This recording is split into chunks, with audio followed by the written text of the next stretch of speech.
What if I told you that everything you think you know about yourself is a lie? The persona you've crafted, the image you present to the world, and even the little white lies you tell to keep the peace, it's all a deception. And this deception is slowly poisoning you from the inside out.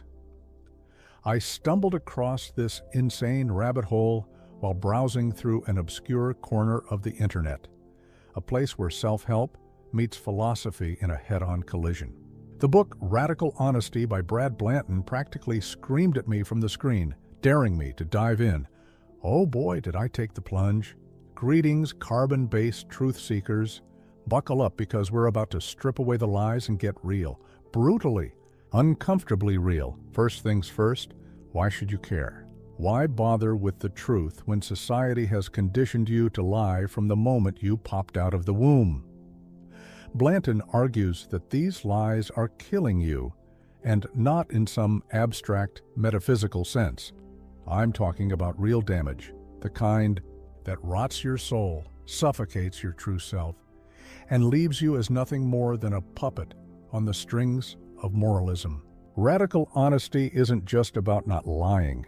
It's about reclaiming your life from the clutches of the countless deceptions you've woven around yourself.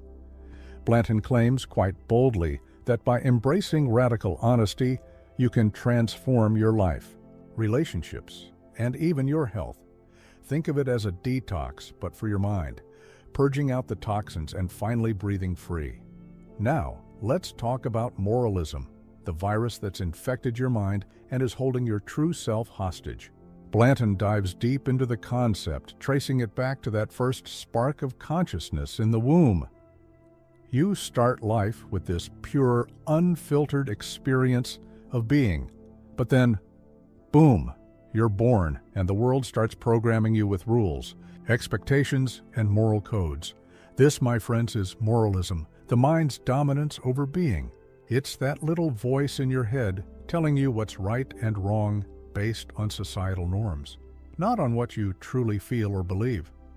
Blanton describes it as a disease, one that turns you into a field-dependent zombie, unable to see past the rigid frames of morality imposed on you since birth. Take the example of little Stephen, who got scolded for making a mess with lemonade. His anger was a natural response, a survival mechanism. But moralism teaches him to repress that anger, to follow the rules, and in doing so, his true self starts to wither. This moralism warps your perception, much like the field-dependent people Blanton talks about. Imagine you're in a pitch-black room with only a rod and a frame that spin independently. Most people, the moralists, would align the rod with the frame, trusting the frame as a reference. But here's the kicker. The frame isn't trustworthy. It's society's expectations, your parents' rules, your boss's demands. Field-independent people, on the other hand, use their bodies, their own being, as the reference point. They know when the rod is truly vertical because they aren't blinded by the frame. But most of you, you're trapped by the frame, aligning your life with something that's a lie. And that's the problem with moralism. It distorts reality, making you live a life that isn't truly yours. Let's be brutally honest. We all lie. You lie to your boss about why you're late, to your partner about what's bothering you, to yourself about who you are. But Blanton doesn't. Just stop at these everyday deceptions. He takes a sledgehammer to the very core of your identity, pointing out that most adults are living a lie they constructed in adolescence. Remember that phase when you first asked yourself, "Who am I?" You wanted a definitive answer, something you could cling to. So you crafted a persona, a mask, and convinced yourself it was the truth. But here's the painful part. It wasn't. And it's not just this mask you're hiding behind. From childhood, you're taught to lie about everything.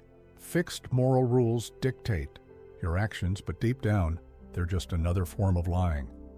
As Blanton puts it, these lies are a disease, a mental and physical sickness that gnaws at your being.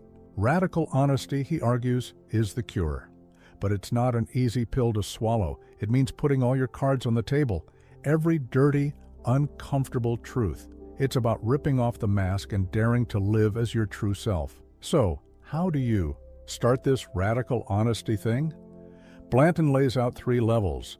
The first is about factual truth. No more hiding, no more secrets. Tell your partner about the affair, tell your boss you hate the job, tell your friends how you really feel about their bad habits. Simple, right? Except it's not, because the second level is where it gets real, emotional truth. You don't just admit the affair. You confess how it made you feel, how you enjoyed it, how you hated yourself afterward. This level is about peeling back the layers of your emotions, exposing the raw, unfiltered truth. The third level is living truth. This is where you stop pretending altogether. You admit to your vanity, your egotism, your darkest desires. Blanton himself admits he wrote Radical Honesty partly because he wanted to be famous, to be like Jesus, to save millions. This level is about embracing who you truly are, without judgment, without shame. It's about living in alignment with your being, not your mind. All right, let's talk about relationships. You think you're in a healthy one? Think again. Blanton argues that most relationships are built on lies. Little ones, big ones, lies. Of omission, lies of commission. And these lies are like termites, slowly eating away at the foundation until the whole damn thing collapses. Take, for instance, the scenario where you've cheated on your partner. You might think that confessing is enough. I slept with your best friend. But Blanton isn't interested in half-truths. Radical honesty means telling your partner every last detail, how many times, what positions, whether you orgasmed, whether you felt guilty afterward. It's not about confessing for the sake of it. It's about laying it all bare so that there's nothing left to hide. Only then can the relationship survive, thrive, or even end on honest terms. Because at the end of the day, a relationship built on lies is already dead. It's only through radical honesty that you can resurrect it. Language is a funny thing. It's a tool, a weapon, a barrier. And moralism has twisted it into something that often causes more harm than good. Blanton highlights the difference between evaluative and descriptive language. The former is the language of moralists. It's all about right and wrong, good and bad. But descriptive language, that's the language of radical honesty. It's about stating facts, feelings, and experiences without judgment. When you're radically honest, you don't say, "I'm sorry I cheated, it was wrong." You say, "I cheated, I enjoyed it, I feel guilty." You don't cloak your actions in moral judgments. You describe them as they are, raw and unfiltered. This shift in language is crucial because it stops you from hiding behind justifications and allows you to confront reality head-on. It's not about whether what you did was right or wrong, it's about what you did and how you felt. Period. Let's tackle anger. The sweet, suppressed rage bubbling just beneath the surface. Society tells you to keep it in check, to be polite, to avoid making a scene. Blanton calls out that holding in your anger isn't noble. It's stupid. It's repression, plain and simple, and it's killing you slowly. Imagine you're in a therapy session with Blanton. Anne is pissed because her husband, David, never listens. She brings up a time when she came home from work stressed and he wouldn't turn off the television. David, trying to be reasonable, says he just asked her to wait until the commercial break. But here's the thing, Blanton doesn't care who's right. What matters is that Anne is angry, and until she can articulate that anger, yell it out. Even she's just bottling it up, letting it fester. Eventually, she realizes that her anger isn't just about David. It's about her father, who used to do the same damn thing 30 years ago. And boom, breakthrough. This is why you can't afford to repress your anger. It's not just about the here and now. It's about unearthing the deeper issues that have been buried for decades. Now, let's get something straight. Not every act of self-sacrifice is heroic. Blanton uses the analogy of a soldier diving on a grenade to save his comrades. Sure, that's heroic. But what about when you dive on the grenade of your own anger, letting it explode inside you while sparing others from the fallout? Not so heroic, is it? You might think you're doing everyone a favor by keeping your anger to yourself, by not causing a scene. But here's the harsh truth. You're not. In fact, you're doing more harm than good because that anger's going to come out one way or another. Maybe not today, maybe not tomorrow, but eventually it will. And when it does, it'll be uglier and more destructive than if you just let it out in the first place. So stop pretending that repressing your anger is some kind of noble act. It's not. It's a ticking time bomb, and the only way to diffuse it is by being radically honest. All right, lovebirds, listen up. You think you're in love? You think you know everything about your partner? Think again. Blanton argues that true love, the kind that lasts, is built on radical honesty. And that means telling your partner everything, and I mean everything. Your life story, your sexual history, your deepest desires, your most shameful secrets. Blanton even suggests masturbating in front of each other as an exercise in radical honesty. Yeah, you heard me right. Because here's the deal, if you're not completely honest with your partner, if you're holding anything back, then you're not really in love with them. You're in love with the idea of them, with the version of them that fits neatly into your life. But true love, that's messy, raw, and unfiltered. It's about embracing your partner in all their flawed, complicated glory and letting them do the same with you. So, if you're not ready to get real with your partner, then you're not ready for love. Let's talk about Blanton's marriages. The man's been married 5 times, and you might be thinking, what the hell does he know about successful relationships? But here's the twist. Blanton considers each of his marriages a success. Why? Because they were all built on radical honesty.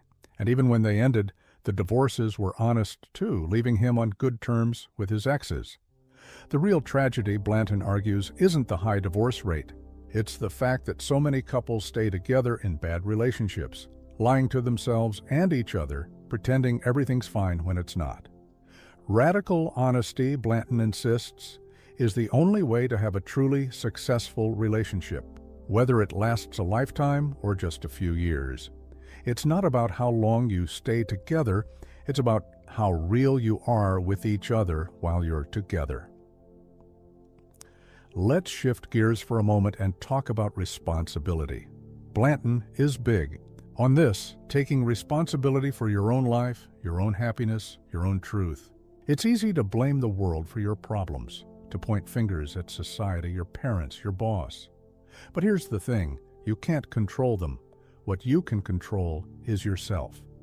Blanton uses a powerful example from John Steinbeck's The Grapes of Wrath, where Tom Joad encounters a mechanic with one eye who's bitter about how people treat him. But Tom calls him out, pointing out that the guy hasn't even bothered to clean himself up. The lesson here? Before you blame others for your problems, make sure you've done everything you can to solve them yourself. And that includes being honest with yourself. Stop making excuses, stop justifying your actions, and start taking responsibility for your life. Radical honesty starts with you. Here's the kicker. Most of you are at war with yourselves. Deep down, there's a conflict between what you want and what you believe. On one hand, you want to be free, to live your truth, to break free from the chains of moralism. But on the other hand, you cling to the comfort of tradition, the certainty of the familiar. It's like you're being pulled in 2 directions, and the result is a kind of internal paralysis. You end up doing nothing, trapped in a cycle of indecision and self-deception. Blanton argues that the only way out of this mess is through radical honesty. You have to confront this contradiction head-on, accept it, and then move forward. It's not about choosing one side or the other. It's about acknowledging the truth of your situation and then taking action. It's about being brutally honest with yourself about who you are, what you want, and what you're willing to do to get it. So, what's the takeaway from all of this? Simple. Growing up means learning to lie. You lie to yourself, to others, to society, all because you've been conditioned to follow the rules of moralism. But these lies are killing you, slowly but surely. They're suffocating your true self, the being that lies within you. The only way out is through radical honesty.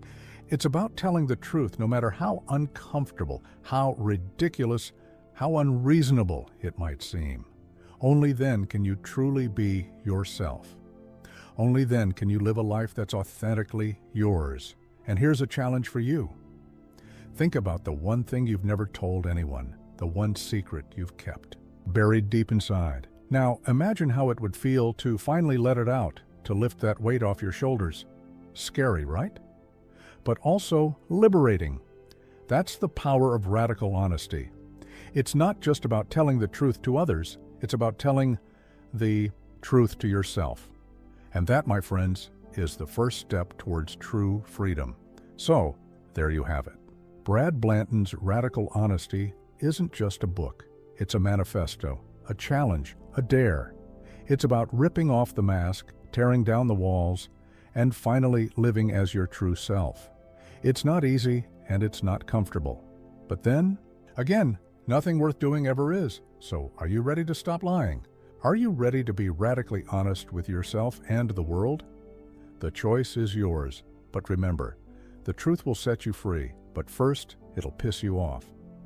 Thanks for sticking with me on this wild ride. Until next time, keep it real, keep it honest, and most importantly, keep challenging yourself. Goodbye, humans.